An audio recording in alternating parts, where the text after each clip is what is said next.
Zone 3 હસ્તકના police સ્ટેશનો દ્વારા 13 તુજકો અર્પણ કાર્યક્રમ અંતર્ગત નાગરિકોના ચોરી અને ગુમ થયેલા મોબાઈલ ફોન તેમજ અન્ય કિંમતી મુદ્દામાલ મૂળ માલિકને પરત સોંપવામાં આવ્યો હતો।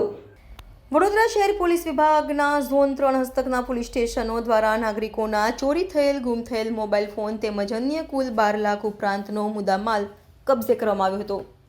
ઝોન 3 હસ્તકના માંજલપુર, મકરપુરા, વાડી, પાણીગેટ, કબુરાઈ પોલીસ સ્ટેશનના પોલીસ ઇન્સ્પેક્ટર દ્વારા પોતપોતાના પોલીસ સ્ટેશનમાં નાગરિકોના ચોરી થયેલા તેમજ ગુમ થયેલા સોનાના ઘરેણા તેમજ અન્ય મોબાઈલ ફોન અને કિંમતી મુદ્દામાલ ઝડપી પાડવામાં આવ્યો હતો।